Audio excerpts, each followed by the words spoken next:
United bounced back after a disappointing midweek draw against Sevilla with a dominating performance, outclassed Nottingham Forest every single blade of grass.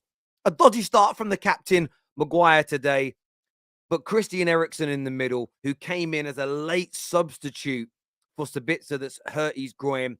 And of course, none other than the majestic, the brilliant, the sensational Bruno Fernandes dominated the play. Those two are out of this world. And then Antony that's been maligned and doubted and slagged off and abused, forget by rivals, by too many Man United fans, giving his best display in a United shirt. Firstly, getting a great poacher's goal. Needs to do that more, by the way, attacking that back post area. He didn't do it as regularly as I would like to see him do, but he did that great. And the goal he created, those runs inside and those kind of cutback passes on his left foot, he's been doing them a lot over the last couple of months. We saw in the Newcastle game we lost, he set up 2 or 3 chances that way. His teammates didn't take them. He sets up Dalot, who grabs his first Premier League goal. And it was a big and an important win for Man United. Huge. Cannot be underestimated. We don't play next weekend with Newcastle and Tottenham and Aston Villa do. They all have an opportunity to gain 3 more points on Manchester United. Now, that basically means the worst case scenario next weekend we'll be in is 4th. We can't be any worse than that. So from a pressure point of view, we can maintain our goal of being in the Champions League or have a game in hand over everybody. And listen, if Spurs or if Newcastle, Villa drop points next weekend, it puts us in a very nice position where if we capitalize on our games in hand, we should shore this thing up with 8 games to go. Another reason why it was an important game, we now Paul, I wrote this down during the game because I want to make this clear because TalkSport won't do it. Sky won't do it now. Rivals, of course, won't. Even the big Man United channels probably won't. But we're now 8 points better off than the team of last season. And we're tracking towards being around 16 points better off, maybe even 20 points better off in total. We're 13 points better off than Ollie's first full season in charge. We're 2 points better off than Jose's first full season in charge. These things have been labeled at Ten Hag. Oh, he's not ahead of this person's first team, or not ahead of this team, or not ahead of that team. They completely take out the context of what he took over and where Manchester United were as a football club. There's still a long way to go for this team. But as we all said, once Casemiro and Eriksen were back, we would dominate the play. And we did today. And look, it's Forest. And Forest are not the best team in the world. Nobody's going to claim them to be. They're in the relegation zone. But this is also a team that took a point off of the great Manchester City not too long ago. So you have to finish your dinner. You have to ensure that you dominate the middle. And you've got to afford them very few chances. It did start off a little bit dicey. That cannot be denied at all. But Maguire recovered from that. And I want to give Maguire credit because he could have shrunk. He could have fallen away. He could have not stepped up to the task as Man United captain, and he didn't do that. Him and Lindelof are going to need to be better against Sevilla. They're going to need to be better next weekend against Brighton at Wembley because they're serious. But maybe Rafael Varane's back by then. There was big rumours today that Rashford could even be on the bench. It feels like he's nearing a return. The Sabitzer injury is the only real down point for this game. Another 70 minutes for Martial is very, very positive. But overall, very, very happy indeed. With the win, of course. The win is the most important thing. But it was a really good performance in what was a nervy game. And I think it was nervy because in years gone by, you've heard me say this many times on the terrace, gateway moments.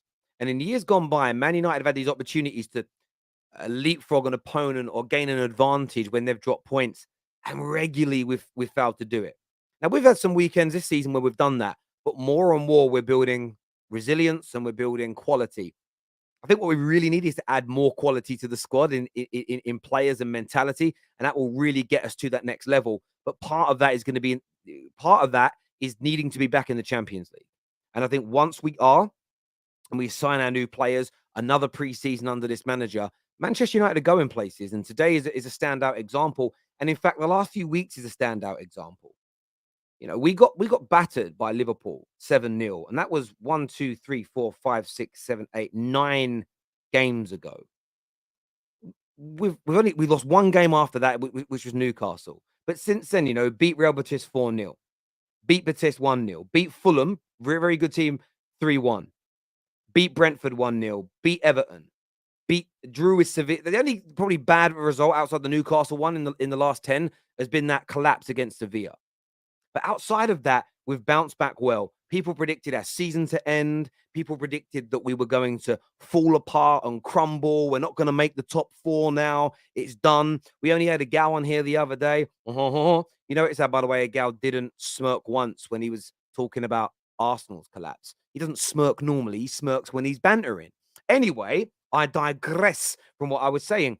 Everybody predicted, fall apart, collapse. Where are you all now? Where are the rivals right now? I see barely any of you here. None backstage, ready to come on. They've got the link, by the way. Not very few in the comment section. We get little ones. I thought United were winning the league. Go and banter the dickheads on their channels that said that. Not me. I didn't say it, my brother. So you're bantering the wrong guy. How can you come banter me for something somebody else did? It's like going on Jess's channel and calling her out for something that Troops said. Be very weird. And I've actually never seen a clip of any Man United fan on YouTube, by the way, saying we were going to win the league. If there is one, shout it to me, but I don't know who that person is that exists. But yeah, very, very, very proud indeed of Man United today. Great response, great performance. And yeah, Bruno and Christian Eriksen, absolutely sensational. And Antony, what a display from him. Some super chats here. First one says, this was proper Erik Ten Hag football. Beautiful play. Don't know you ever guys compared Antony with that fraud Mudryk again. Look, Antony's been frustrating at times this year. I don't think anybody would deny that, because I'm certainly not going to do it. But this kind of talk that Antony's been an outright flop and a disaster signing and he hasn't been any good, it's a nonsense. The GA needs to come. But we're going to get Man United fans are going to give him more than a year to add that. The GA will come from this guy. The performances will come. And he has got better throughout the course of the season.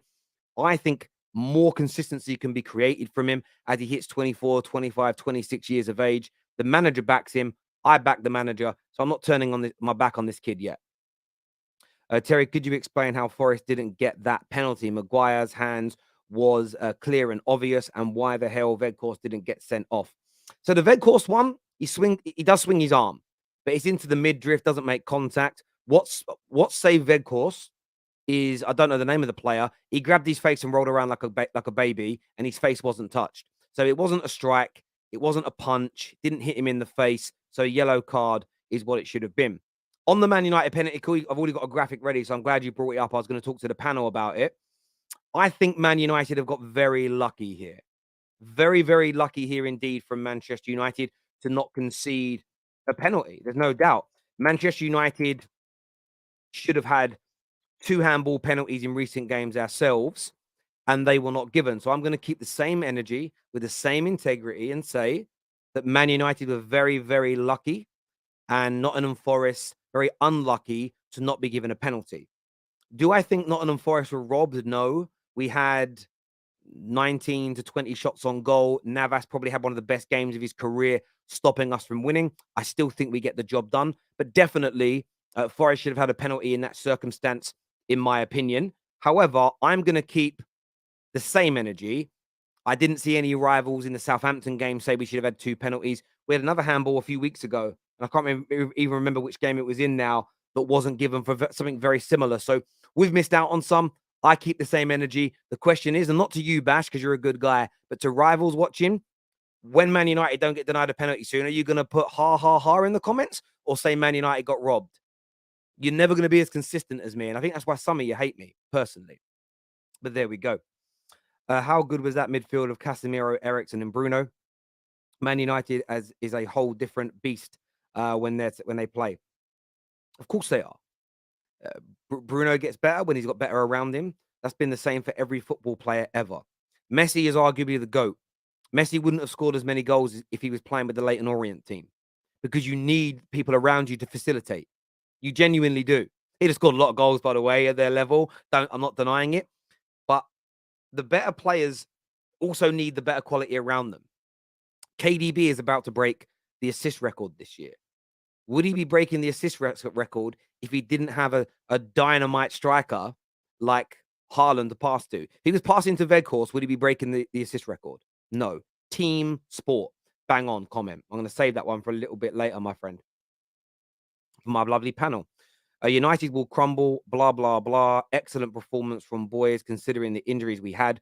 All those exaggerating United fans with the season is over, loser mentality, stop waving the white flag. Look, bro, we may not win another trophy. That's conceivable from this point. But we will make this top four. I'm very confident of that. But we have to remain resolute, work hard, and not get complacent with our opponents. But the crazy talk about season being over, yeah, as you say, my friend, utterly embarrassing. Rivals are meant to do that. Man United fans that did it, shame on you. Shame on you. It was a great performance. Antony was on form today. Sancho as on it too. Sancho was on it. I just want to see him be a bit more like when Nico Williams got booked. Go at him more, you know. I want to see a bit more fire in his belly, but he's getting there. I do have to say with Sancho, I don't know if he's going to get next season. I'm not sure. If we can raise some good money for him this year and buy somebody else, Ten Hag may cash in. Terry, don't you think Antony takes unfair stick compared to Sancho? He hasn't been a flop like Sancho, but takes so much more stick. Firstly, if I'm going to give anybody stick, I'm going to find a rival's player to give stick to. Man United fans beating our own. This is what I called Johnny out for the other day. Johnny's like, I get so annoyed when pundits say Rashford's world class. Why are you doing a rival's job? Just let it be. If someone's saying something good about one of my players, leave it. It's wrong that people try to put Antony into the biggest flop in Premier League history category. Man United fans should fight back against that because he isn't. But fighting back against it by throwing Sancho under the bus, that's nonsensical to me. We know Sancho hasn't been the greatest. He has been a flop so far. But let rivals do that. And whenever I ever go at Sancho, just kind of accept it, leave it. With Antony, I think he needs to be defended. Saying that, I still think United deserve the win 100%, and big up Terry for always being balanced in your opinions. Not a problem. Bash always, my friend. The Gunners lose and United won. Way to go, Terry. Yeah, listen, I'm happy. I'm happy as long as Man United win. There's no doubt. Obviously, I'm a little worried about that treble, but I'll think about that tomorrow on the top six, not this afternoon when I'm celebrating United. This year says we was garbage. How only 2-0.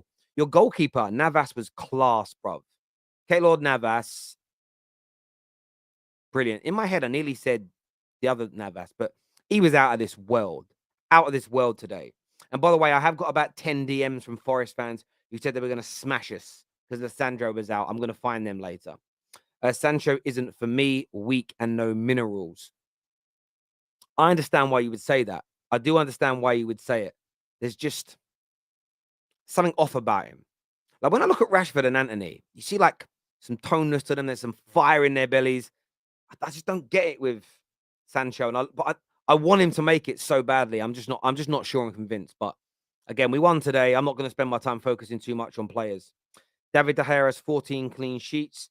Does that make him number one then? Does that make him the best goalkeeper in the league this season? Let's have a look. Let's have a look. Who's got the most clean sheets? It must be him then. Because we know Pope and yes, David De Gea, 14, 1 ahead of Nick Pope, 2 ahead of Ramsdale. So David De Gea, best goalkeeper in the league, eh? Oh, you all right? It's the only thing we'll win this year in the league, but there we go. Right, time for the panel now, people. Hit the like and the share button. Let's do this. Welcome back to the show, people. Welcome, welcome, welcome. Man United with a really important win, KJ. We go into third. All of our rivals, like for the top four, lost this weekend, apart from Brighton, really. 59 points. Antony on fire. Talk to me. KJ Judge strikes again. I flipping love it. Yo, listen, I'm not gonna lie. Going into the game, I was a bit nervous with all the injuries, especially Sabbaths happening during the warm-up. The first 5 minutes happening, Jadon Sancho missing a clear opportunity. Maguire getting that silly yellow card. Things just looking like it might be one of those days, especially with everyone else dropping points. Like you said, Terry, many times in the seasons gone by, when there's gateway moments, there's moments to go and take advantage of someone collapsing or teams collapsing around us, we wouldn't take it. So I was like, is this going to happen again today? But I forgot that bold is best. And we were able to get through the game. And Eriksen, Casemiro, Bruno has been so crucial for us. I've actually missed seeing those three play football for us, because the way that we move the ball is so much better than when even one of them is out. With defensively, I feel like we wasn't troubled at all. Maybe on set pieces, that is it. And going forward, we made ample opportunities. We are so close to actually demolishing someone 5, 6, 7. We've been hit by 6. We've been hit by 4. We've been hit by 7 this entire season. In the Premier League, we need one of them days where we just absolutely destroy someone, and it's coming. Like, it's this close, and we're just missing a few killers up front. Like, Antony played really well today. Sancho grew into the game. Martial just missed out on his goal with that header at the end. We're getting there. We're slowly getting there. And yes, it's going to be sticky. It's going to be tough. Not every game is going to be as easy as this one today. We've got like some decent games coming up with some good opponents. We just got to keep going. Just got to keep grinding. And I love how the team are not letting the injuries get to them. Like, they're not letting the excuses come in. So, we've played too many games. We lost Sabitzer and Rashford and all these other players. Now we can't perform.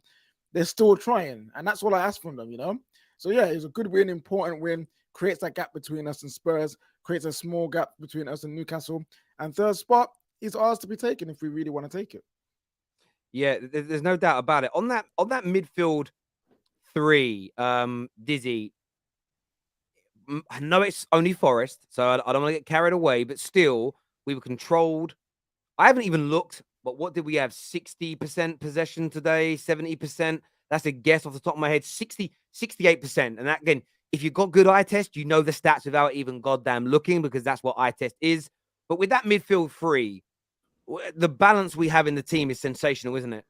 Yeah, absolutely. And you know what? You can tell when a midfield is balanced when your isn't conceding too many chances, and your attack can get up 20, 21, 22. I don't even remember the actual number of shots on goal. Yeah, Casemiro back in the squad for the Premier League, absolutely essential. Bruno Fernandes, again, heavily disrespected for why, I couldn't tell you. Even by United fans, I couldn't tell you why. But yeah, Eriksen being back fit will be crucial. I was hoping to see Sabitzer, to be honest, because I liked how he looked in the last game. But yeah, man, with Casemiro, our midfield just looks so different and so in control. We need a backup for him, really. No, you need backup for him, and we can't exclude Eriksen in this. The way Eriksen was playing today was beautiful. Being able to move the ball with both feet as well. Like, remember, he's 2-footed. He can move the ball with left and right foot. Being able to move the ball, move it quickly, move it precisely. We've been missing that with the midfielders that been filling in that role. It's only until the last couple of games where Ten Hag tweaked it and put Bruno in that position, and we started to control games a bit more again. But yeah, like, honestly, all 3 of them, you can't right now. Obviously, it's not the transfer window. We can't replace any of them. Trying to switch someone out for one of those 3, we will never look the same. Maybe Sabitzer comes in for one of them and he can keep it moving still. But those 3 together, before the World Cup and just after the World Cup, was the reason why we was winning games so easily, along with Rashford and Martinez and Varane. Now that they're back, we can have a makeshift defense and we can make it through. As long as they all stay fit, we can make it through with those 3. Sabitzer, hopefully the injury's not too bad, and the back line can be. And just on that, Evans here has put something in. I want to get this confirmed, but reportedly, Shaw, Sabitzer, and Rashford will be back for Thursday. And again, that's just that puts a smile on my face, because again, the Rashford thing's interesting. I tweeted, just winding people up. You know, you do the thing with the cap locks and the small letters together. I just said, Man United will not score without Rashford. We've scored 6 goals in our last 3 games, and none have been scored by Rashford. And when he got injured, the one thing I said that was a positive is that now we get to see if we can answer that question. And we have. What they then try to do is just what I mean by this young generation's era of banter is dead. They're like, but you play better without him. Let's just for argument's sake, say that's right. That's true. Why are you celebrating that as a rival? That's not banter, you fucking idiot. That's the opposite of banter. She is now saying my team's even better. Thank you for the banter. It's again, they just don't. They're dads, man. There must be absent dads or mums or both. I don't know. They didn't get schooled on banter properly. Like dad and mum used to rip me to shreds. If that makes you learn how to do it. Dead banter. We're better without Rashford. No real Man United fan's going to be upset. But we also know you're capping. You put Rashford on that left-hand side today. Because one thing I did think was, I don't want to go away from the midfield chat, but Antony was great. But 2 or 3 times, balls went across that 6-yard box. We had no one on the flanks attacking that back post. That's where Rashford is for them tap-ins. Not because, and the irony, not because he's a tapping merchant, because he senses danger. Haaland would have been there as an example because they see danger. That's why the phrase tapping merchant is probably the most embarrassing thing I've heard football fans say since penalties aren't real goals. Those two things are kind of doubled up for me. Sunshine's here with us. Big win today. We know the engine room was important with the midfield. I'd love to get your take, though, on Antony today and what he did. Yeah, first and foremost, the 3 points at this stage of the season, Terry, is the most important for me. We need those 3 points, and going away to the City is not easy. Banter or not, Liverpool struggled there, City struggled there, and for us to get 2 goals and a clean sheet is amazing. So, hats off to the boys in that respect. But in terms of your question in Antony, I rate him, and I rate what he brings to the squad and what Ten Hag wants out of him. His limitations I've accepted will continue to frustrate me. The opportunities to dribble or make a little pass on his right foot, I just don't think it's ever going to happen unless he's really, really subconsciously just going to do it. The amount of times there was I think Bruno was retooning a lot. Bruno was made a beautiful run for the middle, and shout out to Bruno on the side note. Great runs today. And he would have been in if he'd have been able to use his right foot, just loft it over the top. He was in. And you could see Bruno was frustrated, but he cut back and we reset play. And I think rather than getting focused on those little things, as long as we don't lose the ball when he does that and we can still play through the lines because we have the quality elsewhere, it's kind of something I'm kind of conceding, just going, you know what, it is what it is. He offers so much more elsewhere. And he did offer a lot today, Terry, moving forward. The link-up play with Bissaka.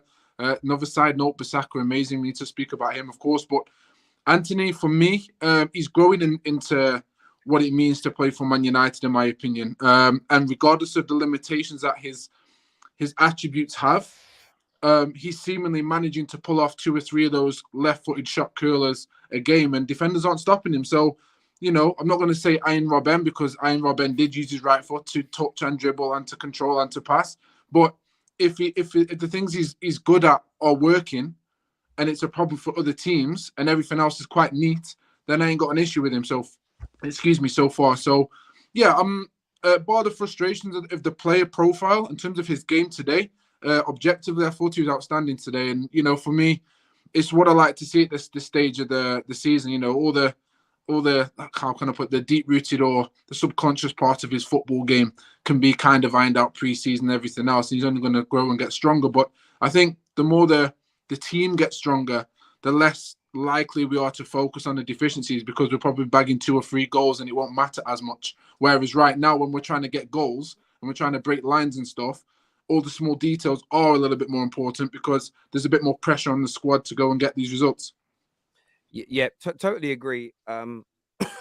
Sorry, my cold coming out. It does it. I can sit here for 10 minutes not talking. I'm fine. I breathe air and it tickles my throat and I cough. I totally get what you say there about Antony. And one of the reasons why I got really annoyed at United fans earlier on this season is because I see a trier. Mm-hmm. And for me, you coach football, Sunshine, and I think we've all probably played football here. And KJ knows me inside out. I'm someone that appreciates hard work more than talent to a degree. If you're really talented, but you don't work hard, you can get the hell out of here unless you're delivering. But most people that stop working hard have a very short shelf life. With Antony, even when he's had bad games, he tries. He doesn't shy away. And he didn't have the greatest first half in terms of end product, beating his man and being impactful. He got his goal. But the performance in the second half, he carried on going. He had great tenacity. And there's a player in there. I don't think he's ever going to be Iron Robben. I don't think he's ever going to be Cristiano Ronaldo. I don't ever think he's going to get to that level of the game. But I do think, and I know he's a lot of money, right? But I still think he could become, over the next 5, 6, 7 years for Man United, an integral player who can, between goals and assists, pick up 20 to 25 goals and assists a season, win us games, and help us win major trophies. And some people may always say he's overpriced. But if you get a player like that for 6-7 years. He's worth the 80 million pounds that we paid for him, as far as I'm concerned. So you're going to say something? And the difference for me between Antony and Sancho, whilst we all love Sancho and we don't want to bag on him too much, you can tell with Sancho when he's low in confidence, he won't try certain things. He won't try to take on a man. He might do a couple step overs, but he will stop and he'll turn back and he'll look for an easy pass. Whereas Antony, for good or for bad, he will try to get past his man at every given opportunity, and he will try to cut in and do that. What's it called? Try to do a curler into the far post. He will do that at all times. For good or bad, he will try it. And I think I can respect somebody who doesn't care about what happened before, but will keep trying, as opposed to somebody who you can see they get their head down and they stop trying the things that they're really good at, and they start taking the easy option, because at United you can't take the easy option. If it's a safe option, it's usually not a productive one. Yeah, and you know what? Shout out to Antony. It's his first assist in the Premier League. People were bagging on him for not having none. He's got one. You know what I mean? It starts now. It starts today. And I thought he got two. And also, we got to remember one of the shots he had with his right foot today almost led to a chance where Course and Sancho were just not in the right positions, but he went on the outside and shot with his right foot. Yeah. If it means he's trying to improve, and that's all I've asked for, man. Yeah, the thing is, stats are important, and I'm never going to get away from that, especially outputs for attackers. But you also have to watch games, because it was another game that Bruno didn't get GA today. But that man, the creativity, 6 chances created. I mean, that shot from the short corner that him and Eriksen did, the save was out of this way. I mean, he put 2 great saves from the goalkeeper. Literally, there was one bad crossfield pass in the first half, and he probably should have scored his header. You know, but he tried to be too cute and put it too much in the corner. From your point of view, Staffy, how good were Eriksen and Bruno Fernandes today? Listen, I almost forgot how good Eriksen is because of his injuries. When I saw Sabitzer out, I was like, oh God, starting to panic. But then 10 minutes into the game, I'm like, this is actually good. I forgot how good Eriksen is. I forgot how good that midfield is. That trio of Casemiro, Bruno, and Eriksen. I mean, I feel like we all focus on the injuries, and we forgot that today we had our best midfield that we've been wanting all season. Like, it took me like maybe 10, 15 minutes into the game to realize, wait, we're depleted on other positions like defense and attack, but we actually have our engine. Our engine is here. So Eriksen was amazing. Casemiro was amazing. I mean, it wasn't by his standards. He didn't have to do much, but he still had a solid game. Bruno, I mean, like, I was always on Bruno when he's not having, his best games and not performing as I expect him to. But when you think of it, the last 3 games, he played with 3 different midfields. He played with McTominay, Sabitzer, and obviously himself. What was it? Who did we play 3 games ago? Whoever it was. And then that's the game. Fred, maybe. I forgot, but that was the game that McTominay scored. But then the midfield for the game after, Everton, there you go. And then for the Sevilla game, we had him, Sabitzer, and Casemiro. And today it's him, Eriksen, and Casemiro. So it's like he played with 3 different midfields in the last 3 games, counting today. And I there's nothing to say other than he was flawless. He, with a deeper role, he was flawless. Today, when Sabitzer went out, he went back to the number 10 role. So he played more advanced and he was flawless. He wasn't giving the ball away as we always complain. He wasn't spamming the ball as we complain. How many chances he created, Terry said? 6. I mean, I didn't need a stat to tell you that today he was easily man of the match. That shot, that if it wasn't, I was saying in the chat today, that was 2017 Navas. That wasn't Navas from Nottingham Forest. That was Navas in a Champions League final versus Juve, versus Atleti, versus Liverpool. That was the Navas we had today. You don't have Navas today with that performance. Bruno would have had 2 goals. There was that one that was from the short corner that hit the bar. And then there was another one earlier in the game where he forced also a save. Overall, just to go back to the point, just amazing 3 games in a row for Bruno. Amazing midfield today. Very happy with what I saw. He said he was man of the match, and he was one of them. I want to say a different one. My personal man of the match was actually Victor Lindelof. The defense today was so solid. Maguire had his moments, cool. Like, I don't want to bag on the guy too much. We know what Maguire is. We know we all know how we all feel about him. We all know what's going to happen in summer. But Victor Lindelof is someone that, when we saw the lineup and saw what they're going to have in Awoni and Brennan Johnson, we're like, oh, this is going to be a long day for these two. But Victor Lindelof stood up so strongly today. There was that one-headed chance that Awoni almost got, and he got himself in the way of the player, won the header. We always say that he's weak and he's not strong enough and all these different things. And today he was brilliant today. Blocks, crosses, headers, winning them all. There's one point towards the end of the game, he burst through the midfield. And if it wasn't for our attackers just, I don't know why, standing still, we could have went on and scored another goal because he started that. So, yeah, shout out to Victor Lindelof, because we love to bag on these guys. When they're together, we call them the Chucker Brothers. And he did his thing today. Yeah, and it's always good. Listen, this is the thing. I don't. They're going to play some games together in the coming few weeks anyway because of the injuries. But there's no point. I never understand the notion of hating on them for hating on them's sake. It never really makes any sense to me. I thought Lindelof was good. I thought Maguire grew into the game as well. It could have gone really bad for him after the opening 3 minutes being booked. We will get onto the handball in a minute when it's relevant to the conversation. He got a little fortuitous there, but he grew into the game. Lindelof was good. I would still give my man of the match to Bruno or Eriksen, one of those two. You could even argue Antony, a goal and an assist, but even at the opening goal, Martial and Antony were getting, I've seen it on Twitter, but I'm like, that reverse inside ball with his left peg from Bruno, I've got to say it.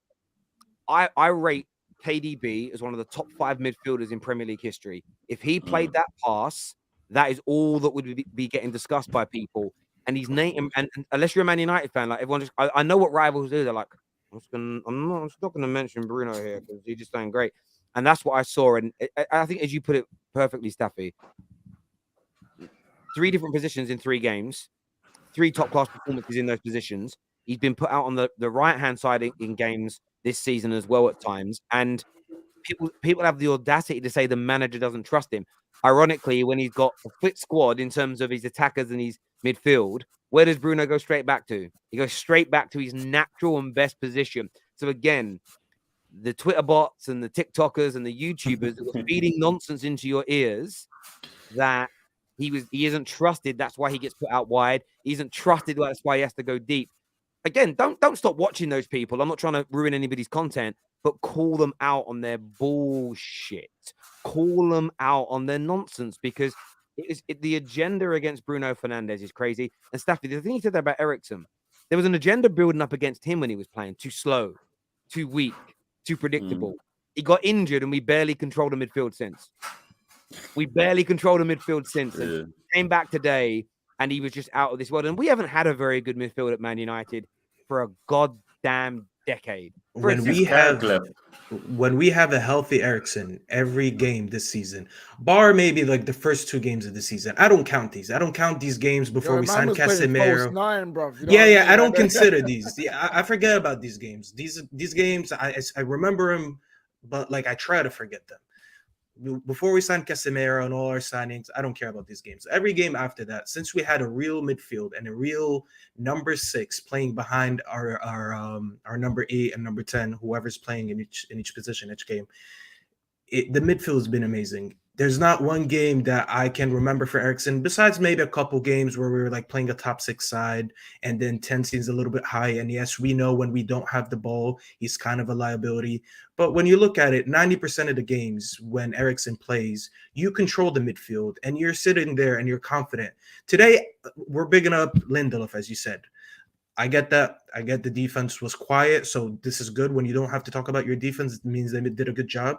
But you got to really understand that when you're not conceding chances because you have the ball. Why do you have the ball? Terry, you said we had 60% possession. Again, I didn't need to check the stat to know that we had possession, but you told me that the game was clear. The eye test told you what you needed to know. You controlled the ball. You didn't have to defend. You don't have to defend when you have the ball. So what do? You put players like Eriksen, Bruno, Casemiro, who are good on the ball, especially Eriksen. He's like probably the best out of the 3. That just control the game. Bruno was doing his thing up the pitch, taking his shots, making his crosses, but behind it, the facilitator was always Eriksen. He was moving the ball left and right, left to right. So amazing. 110%. I'm gonna go through some of these super chats with you all now. The first one says, from Paul, says, I was referring to Gabriel Bongo Terry. He is a rival who always mentions Antony and never mentions Sancho. Look, I don't want to mention it either, to be fair. And I know that GA is important. I'm never going to go back on that. But the criticism of Antony has been so over-indexed this season. It has been unbelievable, and I love it when he does well. Andre here says De Gea with the most clean sheets, and his distribution was actually good today. If only he could be more consistent with his passing. I'm going to hand that one to Sunny, to Sunshine. Yeah, listen. I see what you did there, Terry. But yeah, listen. I'm not on the extremist opinions. And I'd like to call things as they are. And I've never seen an issue with De Gea. And it doesn't mean I don't see flaws, but I don't see the issues to the extreme levels that most of the fan base have. And of course, we've seen his kicking today. He had one kick which was awful today, straight down the middle. Yeah. But when you compare, when you just put things into perspective, just look at the keepers that you believe are better in whatever area, however you rate your keeper, they're going to make them same mistakes. But when you look at the totality of his game, if you're a person that doesn't really favor kicking out the back or doing whatever, right? But then you're showing that you have those level of improvements, I have to respect it. Doesn't mean I'm going to say you are now my number one forever and you shouldn't move on. But you have to put the respect where it's due. Because what we've said before is that, or what I've said before is that, or what I've noticed is that there's an extreme opinion on him, and people are so sold on that one opinion that anything that actually comes in there that needs to be factored in doesn't get factored in. And that's when you know something's gone too far on an opinion. Whereas me, I'm just looking at it going, well, okay, clearly the manager's happy enough, keyword is enough, for him to get a new contract. What does that mean? Whether you like him or not, what does that mean? And you can't then go and pull out silly arguments just to give a reason as to why that means. Let's have an objective conversation, mature conversation. What does that mean? He's not as detrimental as you believe. Does he have situations where he needs to improve? Of course. So does every other player. But to the level of it being detrimental, I don't see him being that detrimental. Someone said, I saw someone's tweet today about, he's come for the cross for the first time, gets injured. Past 3 games, been coming for crosses. Claiming crosses, got crowded around the box today, tried to come out, made a punch. So it's like what you guys said earlier. What Dizzy's saying, when you see about Antony, as long as he's trying to do the right things, you shouldn't really be arsed with that. If he was detrimental, then I'll be sitting here going, he's too much of a risk, and you can't really go down that route. So for me, I respect that De Gea is getting his flowers, and like I said, I'll always fight against the extremists because I side on the level of balance most of the time. And objectively speaking, I don't think people can be as extreme as they are. I just don't see it. Today's kicking was almost flawless. Like I remember one towards the second half. In the second half, I was like, "Dave, don't boot it long," and he just flipping pings it to Jadon Sancho on the touchline. I was like, "You know what? I love that." And Dave can do it. I think one of the big improvements again is like Staff is saying, the midfield. When we are not pressured all the time, when the opposition realize like, "Yo, we can't just press them as high because their midfield will just ping the ball through us and they're on the attack." Dave is now going to get the time and space to be able to make the right decisions on the ball. I love Dave. I understand there's deficiencies in his game that frustrate me. But at the end of the day, when it's Dave's time to go, he will go. Correct. So there's no point in always banging on about it. Even in a game like today, where you could be like, "Oh yeah, but that one pass he didn't do well, or he doesn't claim crosses." But we won the game. Yeah, but that's the bit that I've been critical with. Like people just going over. Like it's okay to be so critical and so detailed, but then if you're that type of person that likes to go into that much detail, I expect to see consistency within all of your points and arguments regarding the manager, regarding the players, that you go into that level of detail. The one thing about De Gea, which made me laugh, and I saw a couple of tweets on it a while back, and it's this what made me start thinking, was that people used to say all he does is kick long, right? That's all he does. People want him to play the short pass out the back. Then when he was playing the short pass out the back, people saying, he needs to kick it long because he can't play short game. It's like you can't have one and the other. And it just to me, that's when I go, okay, this has no longer been a mature objective opinion. This is more so just emotional, and I can't really side with that. So that's when I Sunshine, have to reel it back. these people, they're not adaptable. The people that you're talking about, these people have agendas. When some player has a bad game, they open their agendas and they look at their notes. What do I have? What do I have that's bad about this player? So De Gea, it's always the easy thing to target. Is always what? The distribution and coming up for crosses. You can watch a game and we'll lose because the defense was bad. We didn't control the midfield. We conceded a lot of chances. All right, let's go to the De Gea agenda. He can't pass out the back. But then if you watch the game, nothing in the game had to do with him passing from the back or coming up for crosses. He can concede, like, there's so many games where he conceded multiple goals that had nothing to do with him that he couldn't stop. But people always go to the same agenda that he can't pass from the back. These guys, like Terry says, they're bots. They don't really understand. They just want to sound cool. So they go online and they say the same thing that they know. They don't watch the game and say, okay, well, this time they lost because of XYZ, or this or that happened. It's just the same agenda. Brother, I could have done the same. I could do the same with Maguire, if I'm honest. Like, I could do. But the last 4 games, I like to give him credit, because regardless of how I think he is overall as a player, when he's done well, you have to say he's done well. Because the main thing is you're supporting Man United. So if you're putting Manchester United first and you want him to do well, then that's it. It's okay to criticize and go, okay, you're not doing well. But yeah, you get my point. I agree. Totally agree. Just on some stats here. Passing accuracy this year. De Gea's on 69%. David Raya, that everyone links us to, is on 61%. Diogo Costa, 74%, which is great.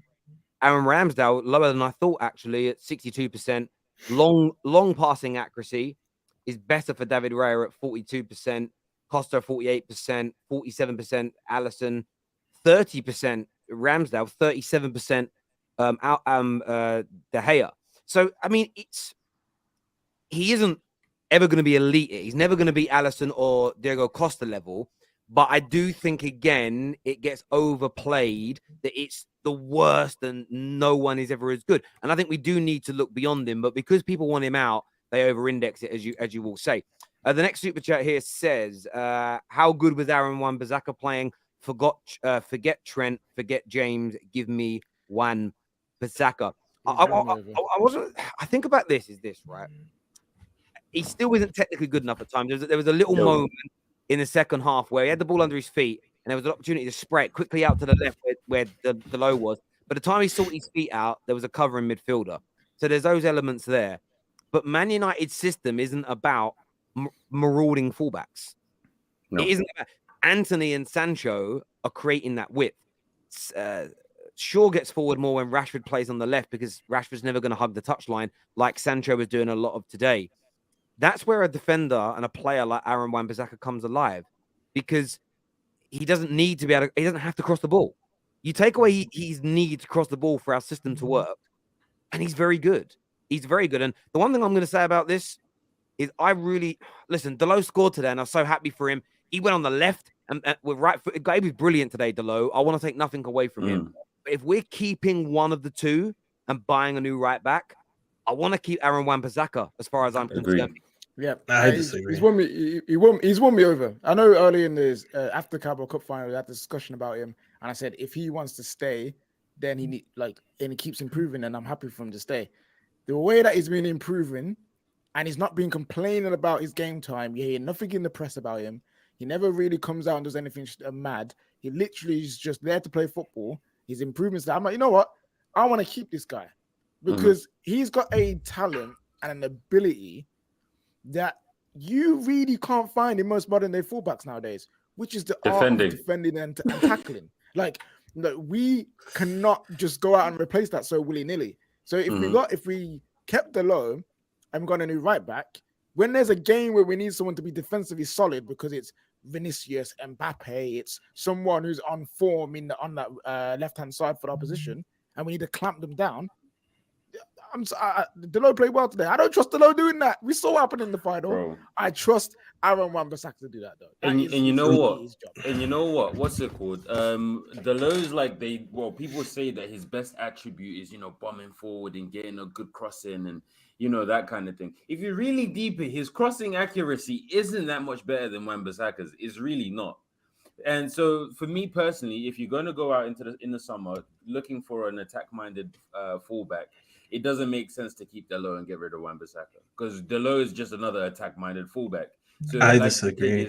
AJ said, I massively disagree. Massively disagree. Okay, Wan-Bissaka. I don't want to come off as a hater. I've been very nice since I started coming on the terrace. You know, no agendas yet. You know, for all my boys that are watching me right now, they know my agendas. You guys still don't know it. I have a very strong one for Aaron Wan-Bissaka. So, positionally, Aaron Wan-Bissaka has improved this year. I can't deny that. When you watch how our fullbacks operate, you tend to find them a lot between the winger and the striker, maybe a little bit deeper, but they're always operating in that area, and that's why you don't see a lot of crosses. That's why one of Bissaka's deficiencies kind of went away, which is his crossing, because you don't see him having to cross a lot. But I want you to count how many times he gets the ball when he's just like in that midfield area, because he gets the ball a lot in that midfield area. You see him advanced a lot, that's why I said he improved this positioning. His technical ability is never going to improve. You don't improve. How old is he? At 25? He's never really going to improve his technical ability at this age. It's just like it's something that you have basic from your academy days. Okay. When he gets the ball in these positions, I don't ever see him confident. I don't feel confident when he gets the ball. I'm always anticipating the wrong pass. I'm always anticipating the ball to go away from him, take a bad touch, try to take a man on, and he misses it. Obviously, I'm not saying he does it every time, but he does that a lot. Him in these positions doesn't fill me with confidence, and he just doesn't look confident at all. Your point, just 1 second. Your point about defending, I understand the defensive part. I think Bissaka is probably the best one-on-one defender in the world, and I really do mean it. I feel like on his day, he can lock up anyone. We've seen this in the past against Mbappe and Neymar and Sterling. He's done it before. But if you want to play the way Ten Hag plays, Ten Hag wants to dominate the ball for as much as he can. For you to dominate the ball, you need to have players that are technically capable of keeping the ball in every situation throughout the 90 minutes. Bissaka has the highest deficiencies between the 11 that start every game. He has the highest deficiencies. Go ahead. I actually hear you on that, and I think you're right about that deficiency. The reason why I say one of the two is I think we need to improve on both. But the great thing about AWB is when it comes to, like, let's just say we bring in a new right back and he has everything we want. He's great defensively, great going forward, maintains possession. That's kind of what we all want, right? Mm-hmm. Let's just say he gets injured for 4 or 5 games. You've got to go away to Man City. Who do you want coming in to replace him, AWB or Dalot? It depends on what kind of football you're playing. Long term, that's what I'm saying. Long term, no. Answer the question, Stuffy. No, we ain't doing there's Stuffy. We're not egals on here. We're Man United fans. We're not. No. Don't say that damn fence, Mr. Politician. Who are you picking away at the Etihad? But you got to hear me out, though. This is what I'm trying to say. In the beginning, I said long term, that is the goal. The goal is that you are playing football like City and Arsenal. You look at Zinchenko. He's one of the worst fullbacks when it comes to defending. You saw him the other week getting megged by Alexander-Arnold. But when you compare that one moment to the whole season when he's playing as healthy, you see that he's playing the stuff. I get all of this, and I'm not trying to interject too badly. I'm just saying both have the same deficiencies for me. Dalot just looks better at being bad. And it's because he passes the eye test, because he's got great technique. He looks good, but they both lose the ball. They both get caught out of position. I'm not pro Dalot, by the way. I want him replaced. I don't want to spend too long on this debate, but that's the point I'm making. The one thing Dalot's got the one thing AWB's got that Dalot, they're both going to lose possession. Say we're playing a system and it's 2 years' time and we're amazing now. We're as good as City, but one of those two are still our backups. They're both going to come into a system and mess it up in terms of losing possession, not making the right crosses. The difference is with AWB, I just trust him defensively, where I don't with Dalot. And for a defender, that always comes first for me personally. And last thing on this, the problem that I have with Dalot is he's not as willing to be a squad player as Wan-Bissaka is. Wan-Bissaka will sit on the bench quite happily, come in one game, and you won't hear a peep out of him. Whereas with Dalot, it's like last season or the season before where he went to AC Milan. He didn't play for a couple months, and he's like, "Nah, I need games. I gotta go." But Bissaka's happy to be here. That's why. No, but sometimes Yeah, you need them in squads. Sometimes you definitely need that from a I squad. don't want to. Okay, Quick one. I very don't want to quickly. talk. I've got like 10 minutes. Loads of super chats. Sorry. Yeah. I don't want to talk about the two. I'm saying what we need to do is start being ahead of the game. If you notice with the football that the top teams are playing, their fullbacks aren't the rewarding fullbacks no more. It's not the Trent and Robertson. It's the inverted fullbacks. It's the fullbacks at defensive sound. One of the best left backs in this season has been Ake. Is he a marauding fullback? Hell no. So I feel like Man United, we've been so behind the curve so long when it comes to like modern football. Let's keep being ahead of the curve. Let's keep up with the curve and get a fullback that does that wrong. I hear you. This is an interesting from a member. I didn't realize it's Newcastle Spurs next week. So one of them, we're definitely staying in the top 4 anyway. Oh, 100%. Yeah. They have a little draw. We could be staying third. What an amazing one to be on. I mean, we've got a hard game ourselves. We'll cover that in the week, but that's great news. Eriksen is the joint 5th in the league on assists after missing games through injury. That shows how important Eriksen is to our midfield. It's true. By the way, if we had more clinical attackers, Bruno would be somewhere near KDB's numbers this year. It's crazy. And I do feel a bit sorry for him in that. Speaking facts, says Terry, Bruno is crap. And we Man United fans are not deluded. We will not fall for your stupid praise towards Bruno. Wait, sorry. The fact that you said Man U, that says it all. If you say Man U, you're not a Man United fan. You should know your club. So move on. You should know your history and know how offensive the word Man U is to Manchester United. So thank you, speaking trash. This here says Lindelof was class today, and he has been good when he's played this season. We need either Varane or Martinez back. Well, Martinez is done. I think Varane will be back in about 2 weeks. This weekend, I'm worried about no Maguire either. But Shaw's, I think we're going to see Lindelof and Shaw at the back. I like that. Give me Lindelof, Casemiro at this rate, bruv. Like, you don't want Sean center back? You guys forgot how good he was after the World Cup? No, it's not that. I just don't. Luke Shaw's been class at left back. No. I don't think Luke Shaw will be left fit. center back. Yeah. I don't think he'll be fit enough to play that role to the level that we want to, because he'll just be coming off back of injury. So I'd rather Casemiro being there instead. Yeah, it might be. But I mean, he's only been out for a couple of weeks. You don't tend to look, but we'll see what. Yeah, it's been an interesting one. This here from Andre, who's been big, smashing the super chat today. Thank you, bro. He says, Sunshine, I've always been a huge advocate of David De Gea because I think he's been the best shot stopper in the business. I was just saying that his distribution was good today because he's always been criticised for it. And in fairness, you just can't argue that. It's just a fact. You use the eyes, the stats will back it up. Like, it's fact. So you can't argue that. This here says it's time to say glory, glory, Man United, Terry. Well, thanks, Debbie. I might have a little sing-song of that a little bit later when I watch it. Well, before I watch Creed 3, I'm going to buy that film tonight and watch it at home. Didn't want to watch it in the cinema. Certain films, I can't watch when other people are around me. I like to watch them alone. Terry's a weirdo like that. He don't like noise when he does anything. Watching football. Wait, you were in a room next to mine once. You know that ain't true. But the point is, next morning at breakfast, the looks KJ is giving me. Anyway, watching football with KJ is the worst, by the way. He just shouts after every moment for 90 minutes. And I'm just like, please. That is and nothing's happened. No, that's a fact. Let me explain this. Mad panic. When I'm nervous, I shout everything. Today, I was with my dad. Man's chilling, chatting, just chilling. When I'm nervous, you catch me in the big games, I'm hella nervous. That's why I mate, he didn't stop. He didn't stop. It was like, Jesus Christ. But I'm only playing with that. This super chat from earlier about the penalty. Do any of you agree? Should Forest have had a penalty? No. Seen him given. Sticky one still. I think they should have, They should have. No. Really. It is one of those where if it's your team, you're pissed that you don't get that. But at the same time, it's one of those where you can't it's not enough to overturn, but it's not enough that if given, it's not enough to say no, that wasn't an actual penalty. So I think they were hard done by, to be fair.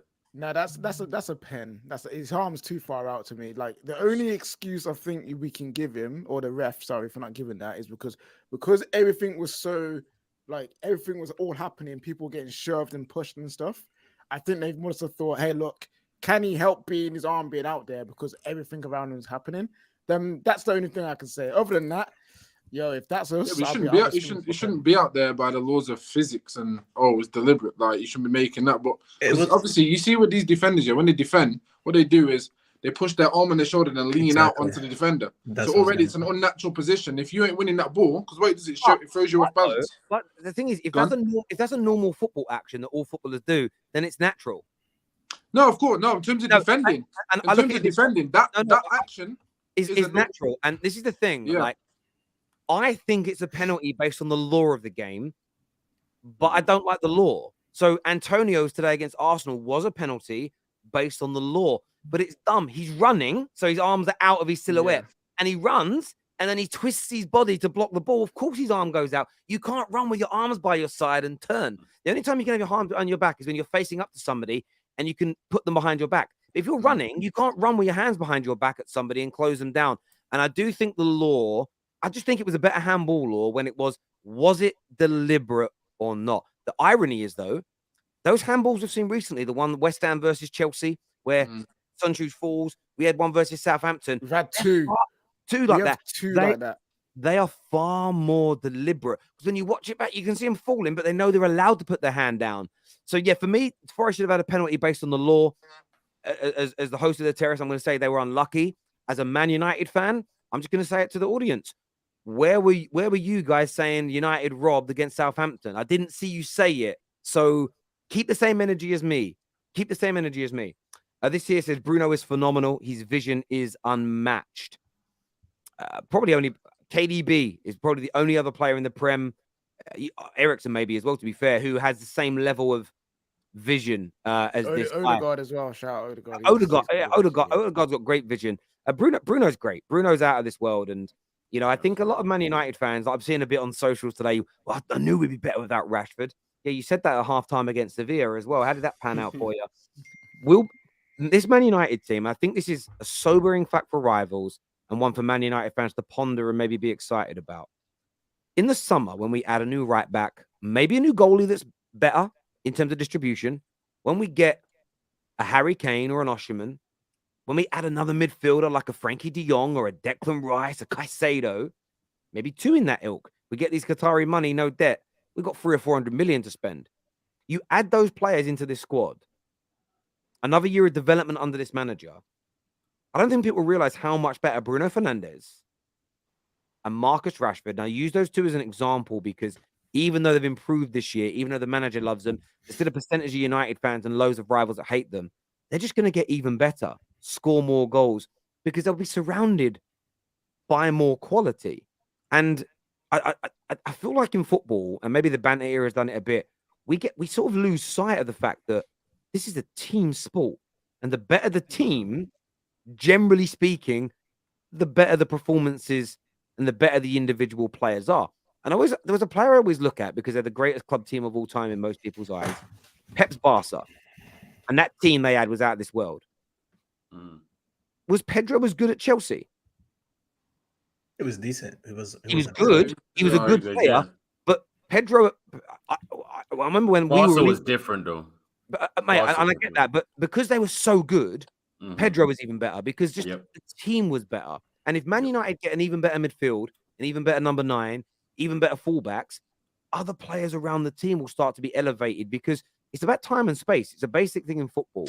If Rashford's given an extra half yard, Bruno given an extra half yard, they get even better. The reason why KDB, Haaland, Grealish are so good, 1, they're amazing. 2, unless you try and man mark them, which no one does, you can't shut them all down. You can't double up on more than one of them.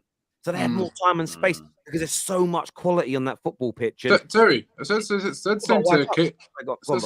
same to KJ about Sterling years ago, about 2-3 years ago. I made the same prediction about him. I said, I give Sterling, respectfully, I take credit from Sterling and give it to Pep because I don't think Sterling can be the Sterling we see without Pep's system. Now, if you look at Sterling's trajectory since joining City, he's been in a consistent team, in a consistent system, and playing a certain way. His game is elevated naturally. So when he puts that England shirt on, the types of runs and movements he makes is obviously enhancing his game for England. And he has the occasional odd performance where he's running through a man and scoring. But on the cusp of his entire game, he ain't the Sterling you see now. He's gone quiet. And I got no doubt you put Sterling back in City. And I made this claim 3 years ago. KJ, remember this. He tried to shoot me down. on the midnight football thing. But I told you, man. I told you, man. I said this guy is not up. He's not like when people say he was world class. It ain't world class. He can't do it in any other club. And this is the thing here. You have to start giving credit to managers and coaches, especially coaches, because they are the backbone for a lot of these football. Doesn't matter they haven't got the talent. Of course, Sterling is talented, very talented. I think he's a great player, but he's never been world class. And there's so many players that fit that category. Your point with Pedro is exactly the same. In a certain team, certain players look amazing. Certain players look amazing in certain teams. I do get your point, though. I do get your point. But not to counter it per se, but to play devil's advocate. I think if you took KDB, I'm not going to use Messi because Messi's an alien. If you took KDB 7 years ago and put him at Man United, he wouldn't be regarded in the top 5 central midfielders in Premier League history right now. And I do think as well, like, you could look at Man United. People use this thing now, so-and-so is a system player. If you go from Man United to Real Madrid and both systems are brilliant and you're a brilliant player, I think you're okay. But it's when you join a club like Raheem Sterling's joined Chelsea this year, and look at the shit show. If they were a brilliant Chelsea team, I think he would be delivering. That's why I think the team ethos is really important. If the team is shit or the team is disjointed or imbalanced, you're never going to get the best out of your players, which is why I'm so excited about the future with the players we've got. I don't know who's coming in, but I just think how much better are Bruno and Rashford as examples going to be, Eriksen going to be, with 4 or 5 more top to world-class football players coming in, another year of this manager. It's something for rivals to genuinely be worried about. Maybe not City. City don't care about anybody, but they've got to be worried about it because especially if we get these new owners in, I'm very, very excited indeed about that. There's no doubt. This guy, Nick also said, give Bruno a striker. Oh, mate, can you imagine if he's passing that ball into Harry Kane or Osherman? Game over. Imagine it with NHS Martial.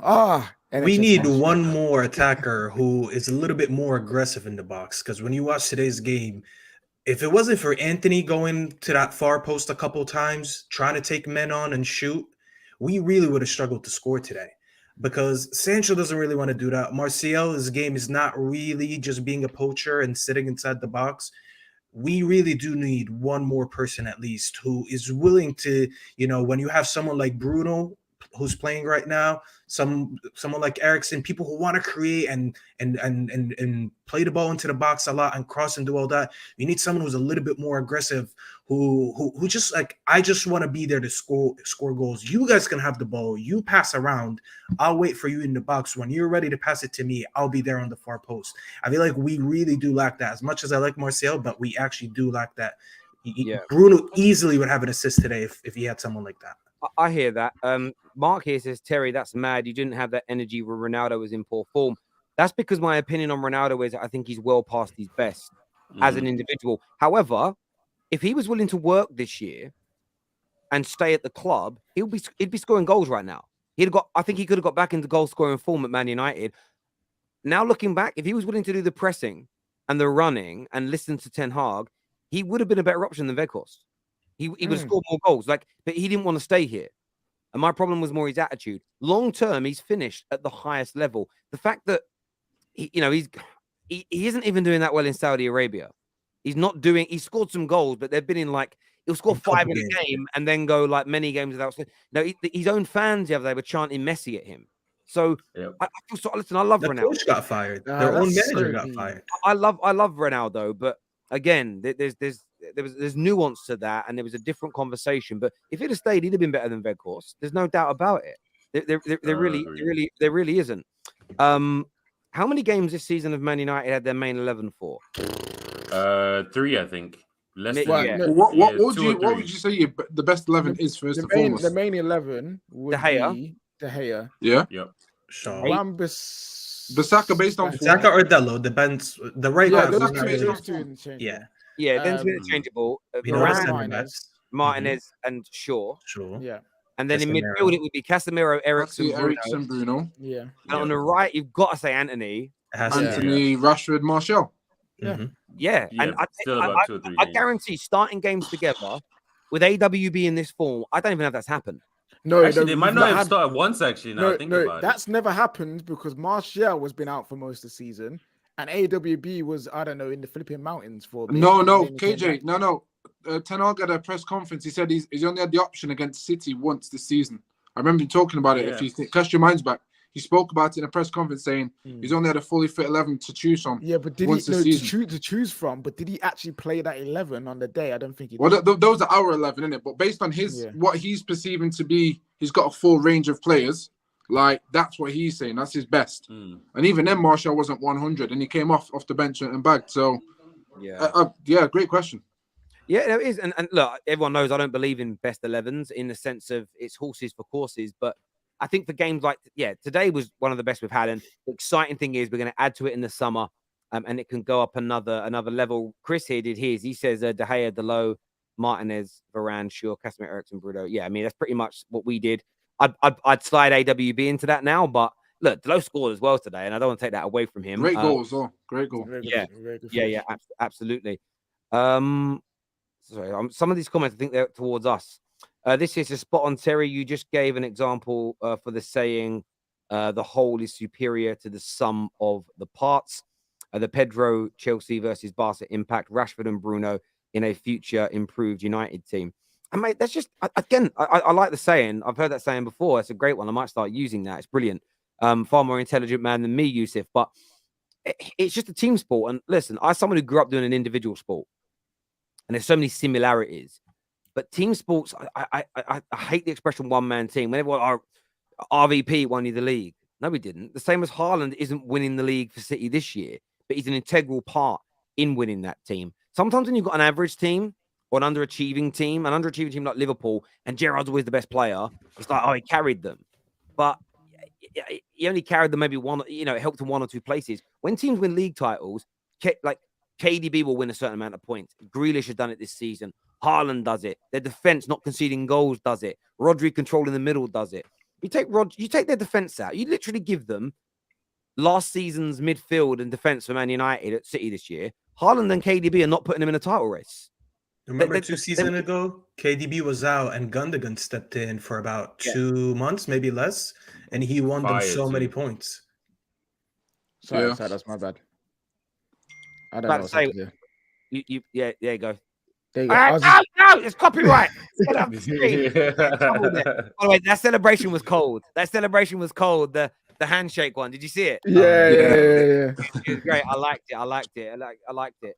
I did worry about the football gods though. I was worried about the football gods, and I do want to say I'm not gonna ride him out on this anymore. But today made me laugh with you, Gal, because after laughing at us throwing away a 2-0 lead, I just thought to myself, that's literally sandwiched in the middle of your team doing it. I know TikTok's a thing, but the football gods like humbleness, my friend. And they do.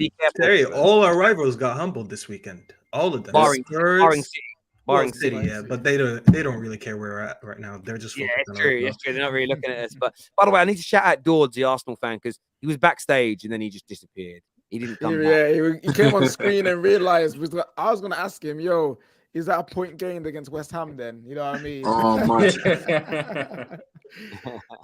What's wrong with Arsenal, man? Like, let's be honest. Listen. Shh. What's wrong with Arsenal, man? Don't worry. Arsenal are doing their thing, bro. One, we need them to stop the three-peat treble. We need them to stop that. Two, the football gods are listening. Yeah, I'm not saying a word. We're doing our thing, man. It's gonna come down to us in Madrid, KJ. We can't rely on ourselves. No. Listen, we need to get past Brighton first, bro, and flipping Sevilla. You know what I'm saying? Like, hey. Like, why do you? I know you care quite a bit, Terry. We had the discussion, but what is it with the three-peat for you? Like, what is that? Why is that so much more significant? Treble, bro. Three-peat treble? Are you mad? Because what will happen is this. KJ's right. They're doing a three-peat, which is matching us, and if they do it with the treble, the UK media will crown them the greatest English team of all time. Okay, with the treble, but with the treble, I'll be like, of course not. But in terms of the three-peat itself. But the three-peat in itself, we're the only Premier League club to have done it. And yes, we've got 2 of them, but it's not the three-peat in itself. Okay. It's the fact that then next year, if they win it again, they do a 4-peat, they surpass us. So yeah, but that's on us though, isn't it? That's on us to step up. We're not shy away. Of course it is. Of course it is. And me wanting Arsenal to win the league doesn't make it easier for Arsenal or harder for City. But it was the celebrating of Arsenal losing by Man United fans. I'm like, I'm more worried about my history here than bantering Arsenal. That's all it was for me. Okay, fair play. it's not.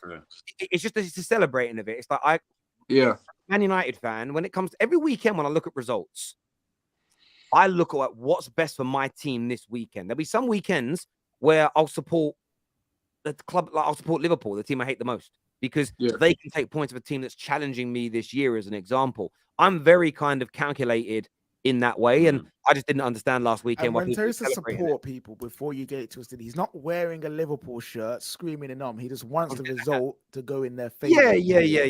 And I know we had two three-peats, but the pressure on Man United to win the league next year, if they do a three-peat this year, is huge, because they can do a 4. And I just don't. For me, our great achievements and our records, things like three-peats mean more than points. Doubles and trebles mean more than points and more than unbeaten runs, as far as I'm concerned, because they're trophy related directly. And I just don't want any team equaling or surpassing them. I'll never apologize for that. If a team equals it, I ain't got an issue, because I'll still say we did it first, so I don't really care. You just copy.